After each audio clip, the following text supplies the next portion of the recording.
Hello and welcome to the LCTV News. In this edition of the LCTV News, Lynn Tech Alum welcomes foreign guests, Lynn Community Health Center recognition, fun and flea market, sit down with emotional coach Jen Weir, and more. Lynn Tech alum Tony Gallo welcomed the St. Andrews School from Argentina to his Skills Academy last night. Kids from the St. Andrews School were given the opportunity to develop their basketball skills and network with other youths from around the Massachusetts area. Gallo, who is a development coach, showed the youths basketball drills that help improve their basketball skills. The evening ended with a scrimmage. The event was put together by Phase 2 Tourism Education. On Thursday, Lynn Community Health Center was acknowledged for its detection of tuberculosis, which is one of the leading global causes of death. Lynn Community Health Center's fight with tuberculosis began in 2013 when the TB clinic was opened at the health center.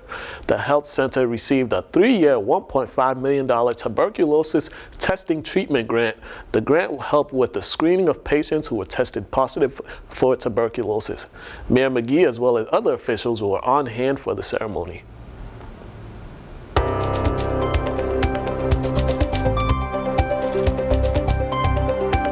It's great to celebrate the success of the targeted tested treatment of latent tuberculosis program. And as Kwame said, the partnerships are really will help this happens. It's from DPH, it's from the state, it's from the city, it's from Lynn Community Health Center. And really having that funding in a 3-year program, the testing that went on, and the great success, which I know we're going to hear about, really is indicative of the collaboration. It really makes a difference in the community on a broad range of issues. But as the Community Health Center sits here and continues to be a great piece of our community, it's great to work together and have the state here and to talk about the successes that we share. I was very pleased to see that Massachusetts scored the highest. We only could give one grant to all these, amongst all these applicants. There were many. And so you should be proud of the application that was submitted. And so I think you've exceeded the expectations, right? So most of all, I'd like to thank my colleagues, the providers, the nurses, the medical assistants, and anyone in this health center that was involved directly or indirectly with the project. Without all of you, this would not have happened. This is our project. It is not a TB department's project. So thank you very much.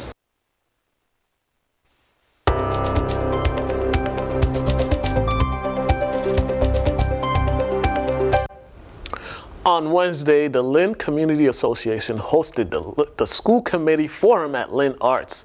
This was the first of many forums throughout the city in the upcoming months. One of the main topics of discussion was the overcrowding in the Lynn Public Schools. Also, candidates addressed the perception of the district and how they plan to improve the negative perception. To watch the full forum, visit the LCTV website and go to the election coverage. Now for the police update. A Lynn man was arrested Sunday night after an alleged home invasion in a Whiting Street apartment. 33-year-old Lakeith Richards is being charged with home invasions, intimidation of a witness, armed assault in a dwelling, and on warrants for Class B drugs distribution and operation of a motor vehicle with a suspended license. Around 10:30 p.m., police responded to 181 Whiting Street, where they were told by a woman that an armed man was forced his way into the apartment. According to Lieutenant Michael Kimmick, Richards was allegedly in search for a man who at the time was not home, and when the woman told him she was going to call the police, Richards allegedly pointed the gun at her. Surveillance helped police identify the suspect. Richards was found at his Kingsley's Terrace apartment where he was arrested. A search warrant was executed at the apartment for the gun used in the home invasion, but police were not able to find it. Officers did seize a BB gun and pills. 2 people were arrested yesterday after stealing an ambulance in Peabody, which led to a police chase that ended with the ambulance being crashed into a parked car outside of a Shoemaker School. The ambulance was stolen from the emergency department of Melrose Wakefield Hospital. A motorist alerted state police after spotting the ambulance on Route 1 in Peabody. Daniel Walsh and Nicholas Burke were taken into custody after crashing the ambulance into a Ford Explorer which belonged to one of the teachers at Shoemaker. Walsh is being charged with receiving a stolen motor vehicle, failure to stop for police, negligent operation of a motor vehicle, operating with a suspended license, committing a marked lanes violation, larceny, and shoplifting. Burke, who was a passenger, is being charged with receiving a motor vehicle, larceny, and shoplifting. The two will be arraigned today in Peabody District Court. This past Saturday, LCTV went to Goldfish Pond for the 39th annual Goldfish Pond Fun and Flea Day. Check out the highlights from the event.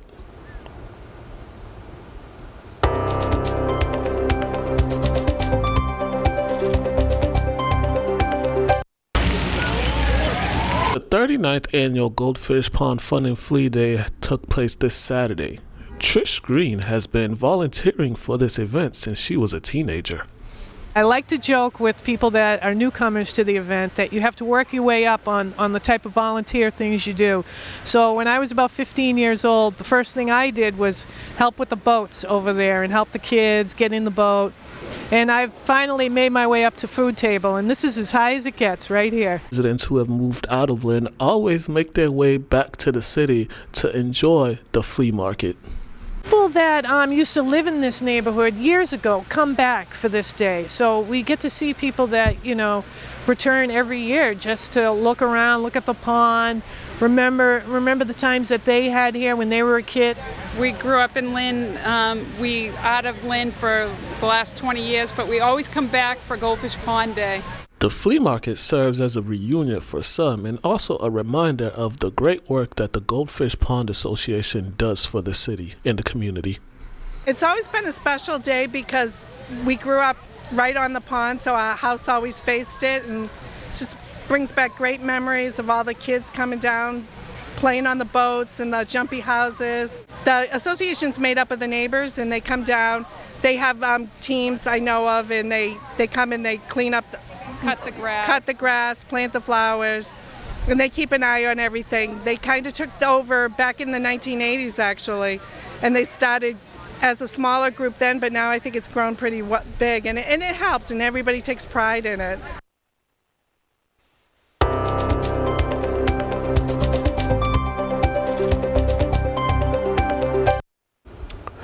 On Wednesday, LCTV was on location at City Hall for the Chile flag-raising ceremony.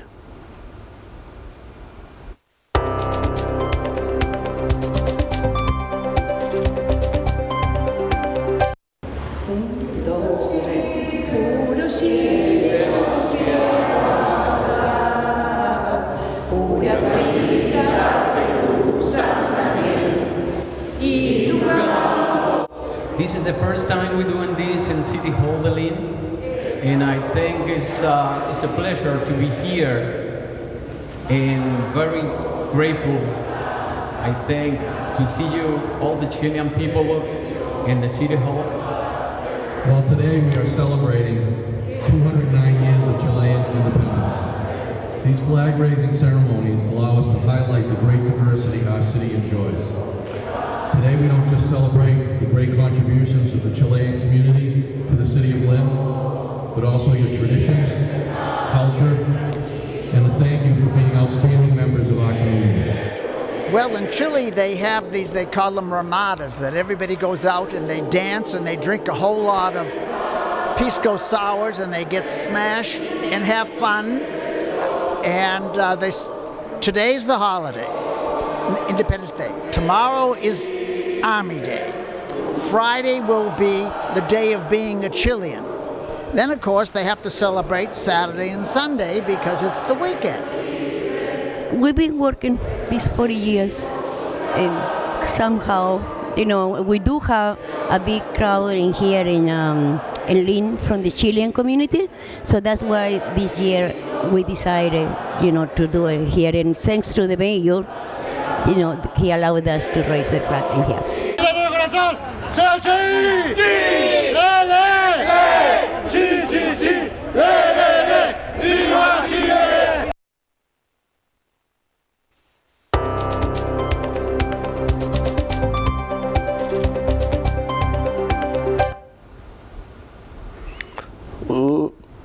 skip that.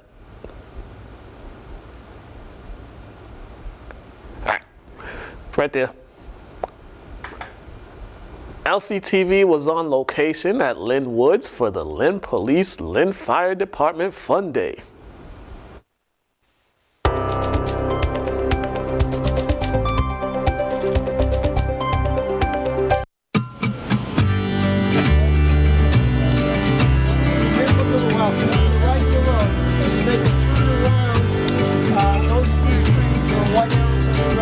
How are you? I'm Al DiVigilio from Remax 360 DiVigilio Homes. We are the proud sponsors today of Big Max. Big Max is Remax's hot air balloon. We brought it into Lynn today in support of the Lynn Police Lynn Fire second annual Family Day event. This is a wonderful time. It's a good day for the police and fire families to get out and have their kids down here, use the bounces, and we're happy to be involved in this event. We'll be here each year, hopefully in the future. Today we have a golf ball drop, 50-50. The balls will be being dropped during the last tethered ride around 11 a.m. and some lucky winner will walk away with a nice chunk of change, and the rest of the money will go towards the good events that the Lynn Police and Lynn Fire sponsor for the community. So if you're not here this year, we hope to see you in future years at this event. Again, my name's Al DiVigilio from Remax 360 DiVigilio Homes. Thanks for being a part of this.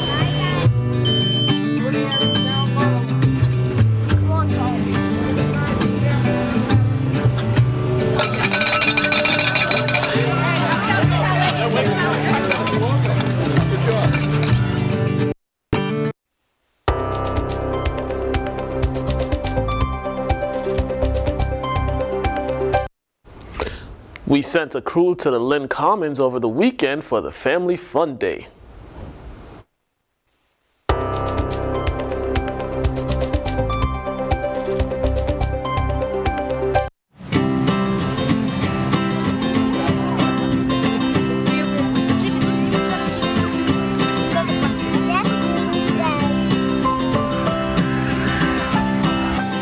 This is Mariana Marquez. I work for Family and Children Service. Today we have our wonderful Family Fun Day event. This is the 12th year putting this beautiful event for our families.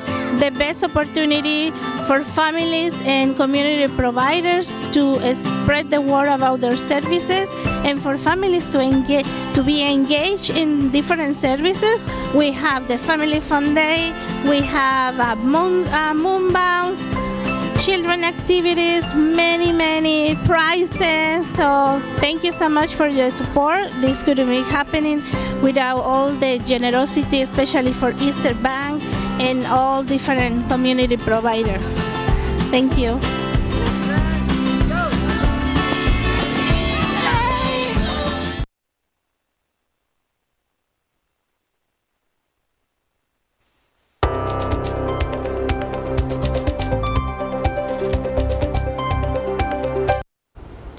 On this week's Community Connector, we highlight the 6th annual Stop the Violence Peace Walk, which began at Lynn English and ended at Warren Street Park.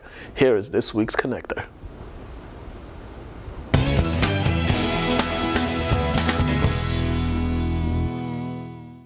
And we're going to take Warren Street back today, all right? So let's go. Let's get ready to rock here. Here we go.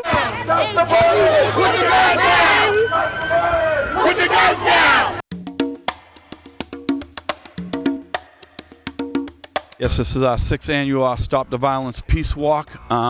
This year we're heading out of East Lynn from Lynn English, and we're going down to Warren Street Park, where the ending will be with some music, food, and a couple little fun events for the kids to do. Every year our numbers get higher and higher.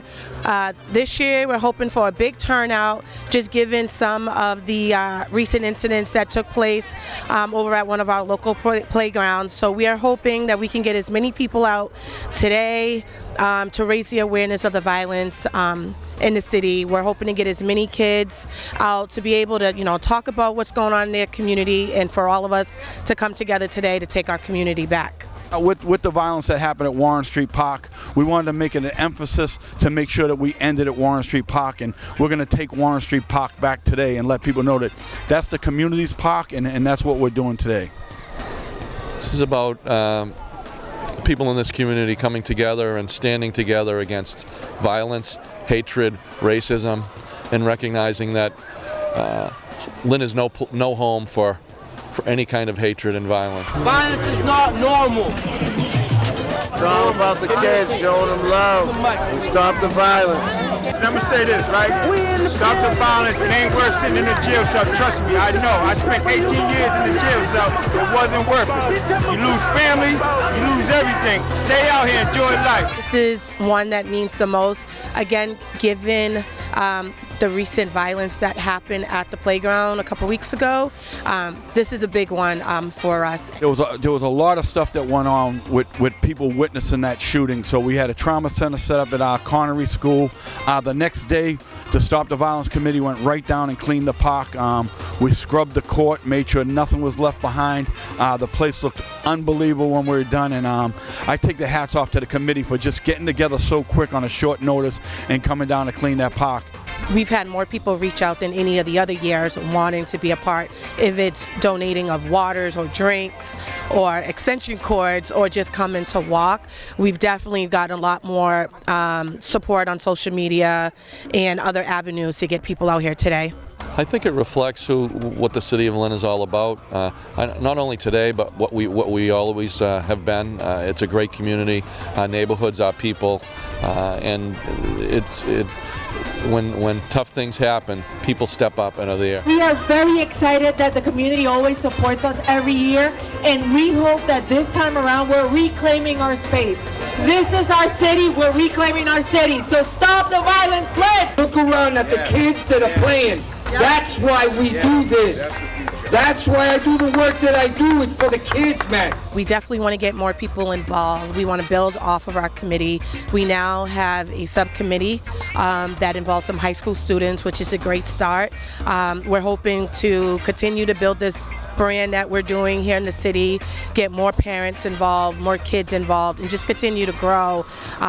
Because any successful organization runs off of numbers. So the more people we have, the bigger impact we can have in the city of Lynn. Like I said earlier, this common bond about being part of Lynn and being Lynners, and we're going to continue to work together and stand together to make this community a place that continues to fight against those kind of feelings and actions that don't reflect who we are as a community. So as mayor, it's it's about being a voice for the community, and it's a challenge sometimes to face these the crazy situations that happen in our community. But I know I can depend on the people in this community to stand with me, and it's not just about me as mayor, but it's about the community, and so it's working together.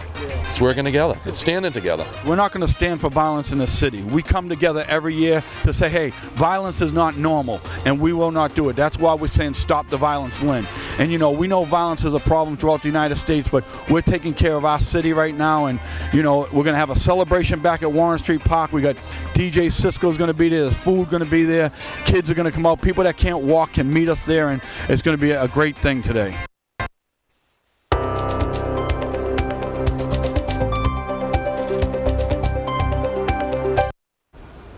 And now for a weather update with meteorologist Justin Perry.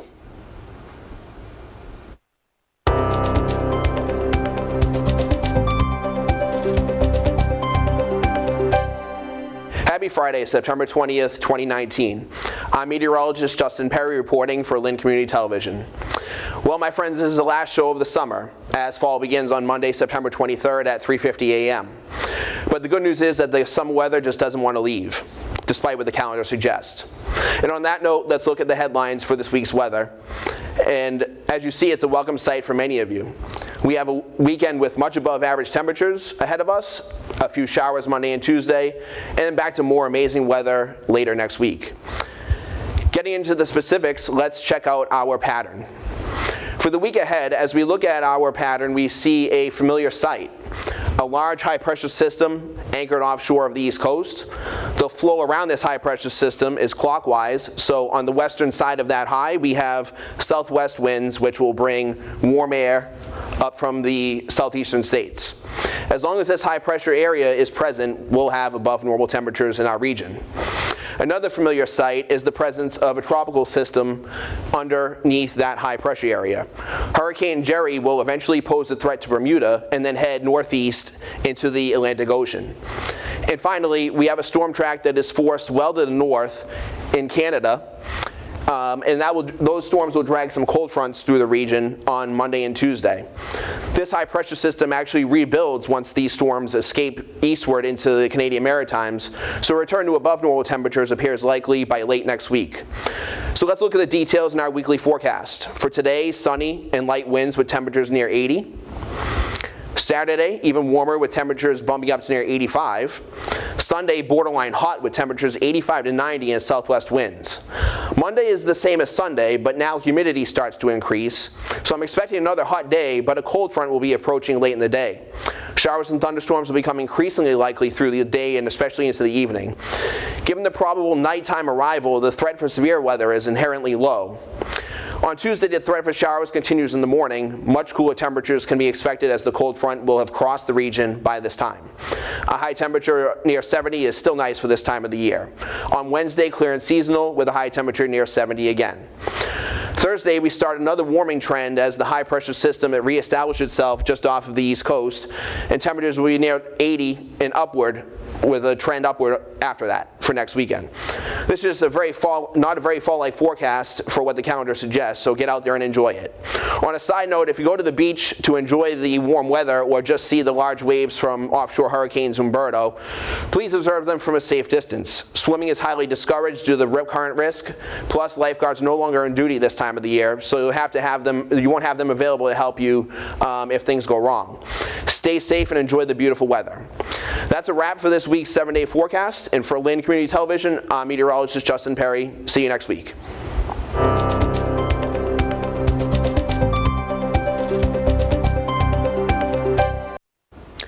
Mayor McGee sat down with LCTV for his monthly update. Here is Mayor McGee's update.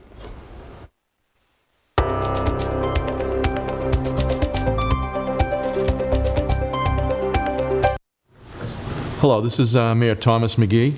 I hope that everyone had a great summer and that you're enjoying this beautiful fall weather. September's a great month to be around the city. Just want to update you on a number of exciting things that have happened during the summer since I last had a chance to give a review to on cable to you. Recently, the Lynn City Council voted to accept updates to our waterfront master plan, municipal harbor plan, and open space plan. These three plans were a priority for my administration since I took office almost 2 years ago. They are critical to creating opportunity for development on our waterfront and at the same time guiding our community's long-term vision for that area, which will include substantial public access. And I think that's one of the most important parts of what's happening down there as well. Including in these plans for the waterfront is a capping of 30 acres of our landfill to develop it into a public harbor park, a publicly accessible boardwalk the entire length of the shoreline, as well as the facilitation of the best and highest possible use of Lynn Harbor. Thanks to $13 million in state funding, construction will begin over the next year on the Northern Strand Community Path, a bike and pedestrian path that runs along the former MBTA rail line.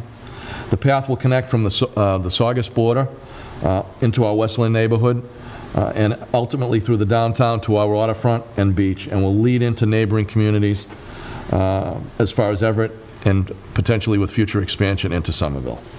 The City of Lynn recently received a community mitigation grant in the amount of $200,000 from the Massachusetts Gaming Commission. This grant will be used to subsidize approximately $3 million in city funds that will be needed to complete construction of reconstruction of Weston Avenue from the Buchanan Bridge all the way to Market Street Marketplace up at Center Street and Market Square. Those $200 is a great place to jumpstart that project. That's a $36 million project. State and federal dollars will be a part of that. The city's share will be $3 million, and it's great to have that $200,000 to start that project and our piece of that project. The city received a $1.2 million federal grant for Seaport Landing Marina repairs. Those monies will go towards fixing the main walkway, rehabilitation of the A-dock, and repairs to the small boat area. We anticipate that the $140,000 of income will be generated from additional slip rentals and from the rehabilitation of the A dock. That $1.2 million is also will be matched with close to $1 million in city bonded money to bring that marina back to life and to start to see it used the way we expect to benefit the community. Last week we held a celebration of Lynn Memorial City Hall and Auditorium in honor of its 70th anniversary. This magnificent and historic building was constructed by veterans of World War II, and this very foyer is dedicated to all our service members who served bravely in all wars and have lost their lives in defense of our great country. In honor of the building's 70th anniversary, we renovated the foyer and added art pieces throughout the building as a part of a four-floor art installation called City Hall. Each floor is designated with a specific theme. The goal of the celebration and the exhibits is to show that City Hall is more than just a place to come and conduct business. It's the building, the city's building, it's the people's building, and we hope that you'll all come down and see the work that's been done and the great artwork and pieces of our history that are displayed now in Lynn City Hall. Please come and enjoy that visit. This summer we announced that there would be 6 bulky item days to replace the 3 dumpster days that have been held over the last several years. The new drop-off location will be Covanta. That is 247 Commercial Street off the Linway. I encourage residents to take advantage of this service the city is providing in partnership with Covanta to dispose of bulky items and unwanted materials. The remaining bulky item days, and hopefully you'll take advantage of this, are for October 12th, November 16th, and May 16th of 2020. On September 15th, the 6th annual Stop the Violence Lynn Peace Walk March was held. It was great to see the community come together to send a message that violence will not be tolerated in the city of Lynn and that the city of Lynn is no place for hate. There is no home here for hate in the city of Lynn. There are a number of events coming up sponsored by the Trails and Sails highlighting the city. On September 27th, there will be the Plein Air exhibit at Lynn Arts. On September 28th, there will be a walk along the National Register of Historic Places in Lynn. Also on September 29th, there will be a tour of the Pine Grove Cemetery, and the history of Pine Grove Cemetery will be discussed, and that will begin at the Parkland Ave entrance of Pine Grove. For all of the events, please go to the link at the bottom of the screen to get more information about all of the events taking place as part of the Trails and Sails week-long celebration. My hope is that residents and visitors alike will come and enjoy these events, get a chance to check out our restaurants, come down to Lynn City Hall, check out some shows. You can go on the Lynn Auditorium website to check out the concerts that are upcoming, as well as movies that we're showing at Lynn City Hall. Again, I hope you had a great summer. Enjoy the weather we're having right now, and enjoy the many events that are happening over the next few weeks. Thank you, and look forward to sharing with you other upcoming events over the next few weeks. Thanks again.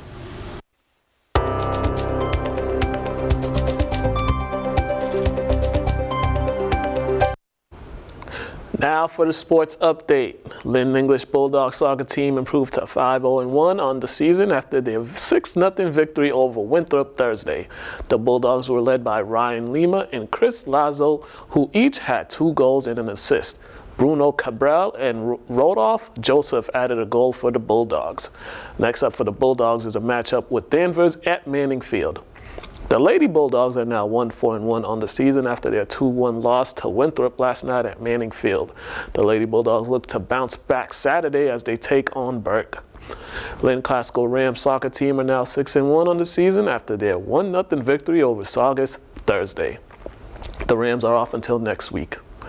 Lynn Tech bounced back after their season-opening loss as they defeated Neshoba Valley 34-28 in what was a tightly contested game. Tech got big games from running back Hadir Badouai and Gabriel Perez. Badouai ran for 117 yards and Perez added 109 yards and 3 touchdowns. Tech's defense played an outstanding game as well. The Tigers' defense intercepted Neshoba Valley 6 times and got 5 sacks. The Tigers hope to keep the momentum going as they take on Minutemen on Saturday. Lynn Classical and Brockton put on an offensive show last Friday night at Manning Field. The Rams got a big stop on the 1-yard line with 3 seconds left in the game to secure the 48-40 victory. Classical quarterback Daniel Gisono ran for 197 yards and 2 touchdowns. He also threw for 32 yards with 3 touchdown passes. The Rams' running attack was too much for Brockton to handle. Running back Calvin Soul rushed for 128 yards and 2 touchdowns. Fans who attended the game were treated to a back-and-forth effort offensively by the two teams. Brockton would not go away in this game, answering each Classical drive as they kept the game close. After Classical went up 41-32 late in the fourth quarter, Brockton responded with a quick touchdown drive to make it 41-40. Classical would respond with a 36-yard run, and Brockton would move the ball all the way down the field until being stopped by the Rams defense at the 1-yard line. Classical has a tough task as they travel to Danvers tonight. The 5th annual Blydell Cup was one for the ages as Lynn English defeated Swampscott 33-30 after being down 30-19 in the fourth quarter. Up 19-13 going into the half, the Bulldogs watched their lead vanish as the Big Blue scored 17 points to open the second half. English quarterback Matthias Fowler and receiver Taj Perter made big plays for the Bulldogs down the stretch to squeak out the victory. Fowler rushed for 180 yards and threw for 192 yards as the Bulldogs scored 14 straight plays, beginning with a 5-yard run by Fowler and a 2-point conversion by Fowler as well. Fowler and Perter connected on a 73-yard touchdown reception to put the Bulldogs up 33-30. The Bulldogs defense stopped the Big Blue offense to seal the victory. The Bulldogs look to go 2-0 on the season as they travel to Beverly tomorrow. Last Friday night at Alumni Stadium, the Kansas Jayhawks defeated the Boston College Eagles 48-24. This was the Jayhawks' first road win against a Power 5 opponent team in 11 years. Running back Khalil Herbert and Puka Williams Jr. had big games on the ground for the Jayhawks. Herbert rushed for 187 yards on 11 carries, and Williams finished with 121 yards on 22 carries. Each running back had a touchdown. Quarterback Carter Stanley played an efficient game for the Jayhawks. Carter finished the game with 20-27 for 238 yards and 3 touchdowns. The Jayhawks take on West Virginia Saturday in a Big 12 matchup. As for Boston College, they look to bounce back in the win column as they visit Rutgers on Saturday. The New York Yankees clinched the American League last night after their 9-1 victory over the Los Angeles Angels. This is the first AL East title for the Yankees in 7 years. The Yankees now look to secure the best record in the Major League as they trail league-leading Houston Astros by half a game. The Yankees have won 100 games on back-to-back season and are trying to return to the World Series for the first time in 10 years. The Boston Red Sox defeated the San Francisco Giants 5-4 yesterday at Fenway Park to stay in the wild card hunt. Eduardo Rodriguez got the victory for the Sox. This is Rodriguez's 19th victory of the season. Madison Bumgarner was the losing pitcher for the Giants. The Sox take on Tampa Bay tonight. First pitch is at 7:10 p.m. The Jacksonville Jaguars got their first win of the season last night as they defeated the Tennessee Titans 20-7. Rookie quarterback Gardner Minshew II threw for 204 yards and 2 touchdowns in his second start of the season. Second-year receiver DJ Clark caught 4 passes for 76 yards and a touchdown. The Jaguars will now be off until the 29th when they travel to Denver to take on the Broncos. On the Lynn Lowdown, we sat down with emotional coach Jen Weir. Here is this week's Lowdown.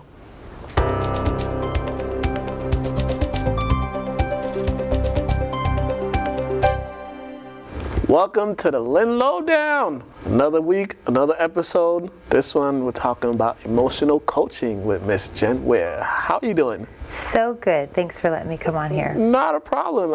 As I understand, you start your own company, Jen Weir. Yeah, just Jen Weir. Just Jen Weir. Tell me a little bit what made you decide to start your own company, Emotional Coaching? So the short of it is, about 9 years ago, my son was diagnosed with malignant melanoma. We were able to heal him through, I'd say, prayer, plants and oils, essential oils. So he got better, and then I had a baby who was born with organs outside her body.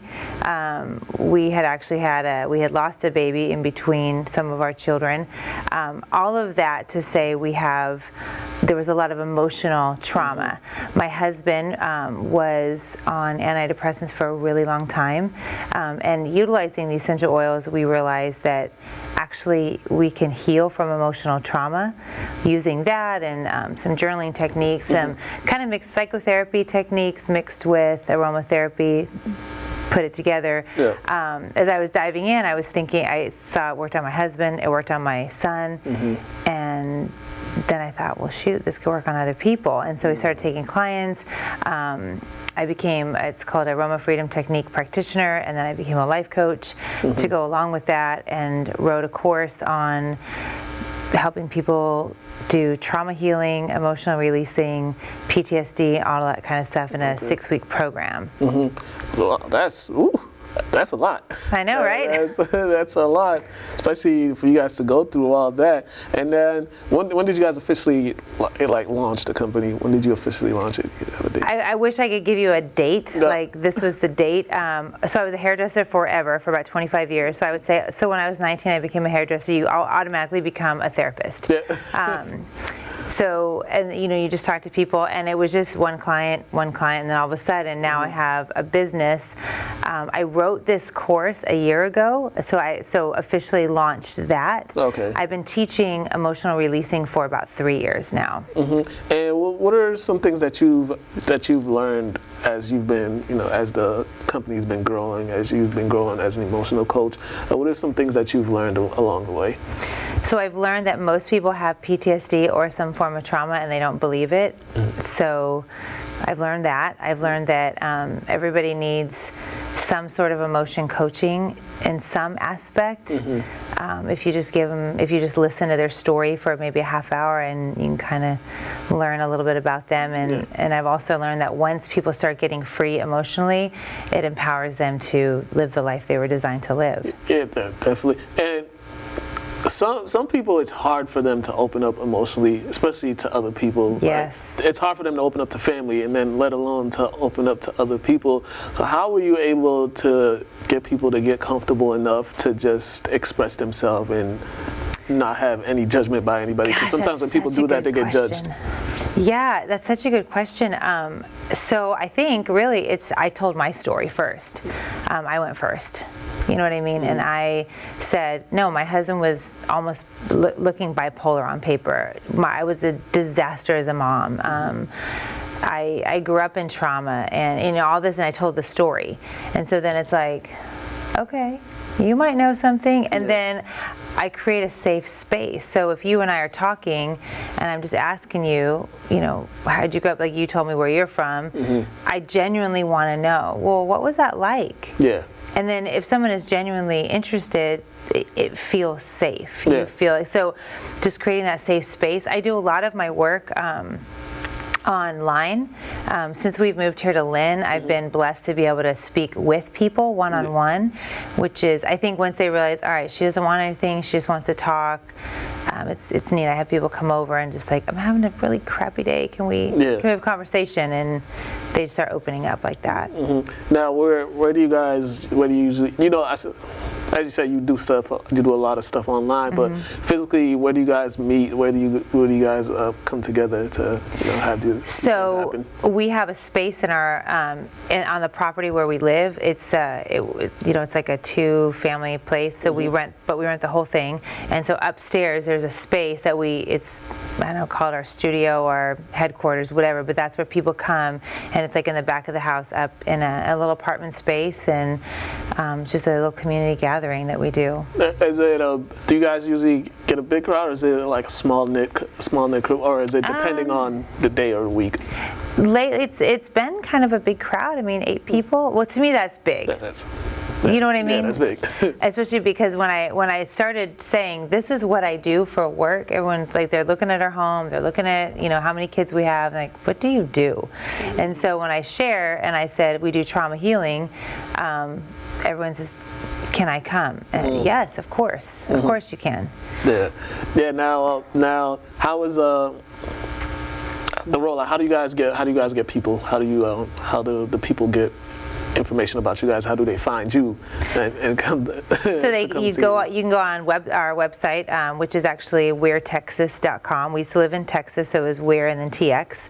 I'm on every social media platform that you could possibly imagine: Instagram, LinkedIn. What part of Texas you used to live? I lived in Dallas, North Dallas. North Dallas. Okay, I like Why? Where do you know? Me, the Richardson area. Oh yeah. Denton area, around there. That's my. That's area. That's my area of roaming. But yeah, this is a lot of interesting stuff that you're doing. When you get men in your groups. One thing with men throughout the years, men always keep everything to themselves. Sure. As men, we were always taught that, that's a sign of weakness if you express yourself, and you show any type of emotion, that's a sign of weakness. How is it that how are you changing that stigma? How are you helping change that stigma? Because it doesn't hurt. It doesn't hurt to express yourself. No, and in fact, it can only help. If you look at the crime that we have in the city of Lynn, this is one of my biggest missions, is to speak to men, is to say, you don't have to be angry like that. You don't have to do that. So it's a sneaky way that I get into it. I'll say that is I give you an essential oil, and I teach you how to use it properly. So many people just buy it from the market and whatever, put it in a diffuser, but there's an actual way you should use it. So I'll sit with you, and I just say, here, put this in your hand and smell it, and I'll walk you through almost like a guided meditation of sorts, right? Yeah. And so because of that, because of the feeling that you will feel, you can't help but to say, okay, I feel safe, I feel calm, I feel peace, and so we can dialogue from there. Because most of the time, if you're taught, don't express yourself, there's this fear that if she sees or if they see, then it's all bets are off. Now I've done something wrong. But if I create a safe, again, it goes back to feeling safe. Yeah, definitely that. And with the what's the demographics that you would say that come to you? Can you be more specific? As terms of female, people of color. Sure. People of color. It's like that. So I would say by and large I have mostly females, and I know as a white woman it's unusual, but I have a huge diverse demographic. That's really good. Super grateful. I've had a couple of women in different communities, different cultures that have trusted me. Again, I'm genuinely interested in what they're about. Tell me your story, and because I have that trust, they vouch for me, I guess. Yeah. And so I've been able to get into all different communities. Yeah, that's one thing about the city of Lynn, because we are so diverse, and as part of the emotional treatment, having diversity is key because you have so many people from so many different backgrounds, and then sometimes you'll hear a story from one person and another person, two people from different backgrounds, and they have two similar stories. Exactly. And they probably, if they walk past each other in public, they probably would have never thought that their stories are similar. That's it. That's exactly it. And that's one of the things that I'm here to do, is be a bridge for different cultures. Tension is high in our country and in our city, and it needs to stop. And you can get up have these great political speeches, put in these laws and these mandates and whatever, but until you fix what's going on up here, until you break down that wall, nothing's going to change. Yeah, definitely. Nothing will change. And on that note, that's 10 minutes right there. That's 10 minutes. 10 minutes went by fast. Lastly, one more time, if they want to reach you or contact you, tell them where to go. Yes, you can reach me on any social media platform at Jen Weir, on Facebook, Instagram, LinkedIn, Twitter, all of that. Our website is weirtexas, WEIRTX.com. All right. With that, you guys been watching the Lynn Lowdown. Your host, Mukala Kabongo. Jen Weir. You guys, get some emotional treatment. It's good for you. All right? We'll see you guys when you see you guys. Thank you very much. Appreciate you. Not a problem. Appreciate you. And now for some upcoming local events. Beginning today and lasting until September 28th, the Trails and Sales event will be happening throughout the city of Lynn. Trails and Sales is an event series that brings awareness and appreciation for heritage history throughout the country. For full event details, visit trailsandsales.org. Cavanta Days will take place this Saturday on Commercial Street from 8 a.m. until 12 p.m. Cavanta Days, formerly known as Dumpster Days, is a time for residents to clean out their attics, cellars, and garages. Residents are limited to the disposal of 3 TVs, 3 monitors, and 3 propane tanks. The cost to dispose of the television is $25 for each TV, $25 for each monitor, and $5 for each propane tank. Cavanta Days is for Lynn residents only, and a driver's license is required in order to dispose your items. For more information, contact the Lynn DPW. The 11th Annual World Music Festival takes place this Saturday at High Rock Tower from 12 p.m. until 7 p.m. The World Music Festival is a celebration of music and diversity around the North Shore. The event is free and open to the public. Friends of the Grand Army of the Republic Hall and Museum are hosting their 2nd annual March of the Flags, the annual celebration for the restoration of the Grand Army of the Republic. Food, tours, and music will be some of the highlights, as well as the reading of the Gettysburg Address by Honest Abe. The March of the Flags will go on from 1 p.m. until 4 p.m. on Andrew Street in Lynn. The Pine Grove Cemetery Commission, along with the Lynn Community Association, will be holding the first of 2 cemetery tours. This Sunday, the tour will cover the oldest part of the cemetery, including the Sunken Gardens, Rhodes Chapel, World War I burial grounds, and views of the city. The tour begins at 11 a.m. and will last until 1 p.m. Also on Sunday, September 22nd, the Dept Alum Foundation for Muslim Women's Civic Engagement and Leadership will be hosting a speaker series for the Muslims and other immigrant communities. During this meeting, the speakers will present information about the Census 2020 and its impact on the immigrant community. To find out more information about events happening in the city of Lynn, visit the LCTV website. LCTV's next Paramount film series will take place on Monday, October 21st. The movie choice for October is The Exorcist. Doors open at 6:30 p.m. Movie begins at 7 p.m. Free popcorn and beverages will be available. Thank you for watching the LCTV News. Like us on Facebook and subscribe to our YouTube channel. And visit us at lyntv.org to watch any show, anytime on your computer, tablet, or phone. I'm Mukala Kabongo. Have a great day.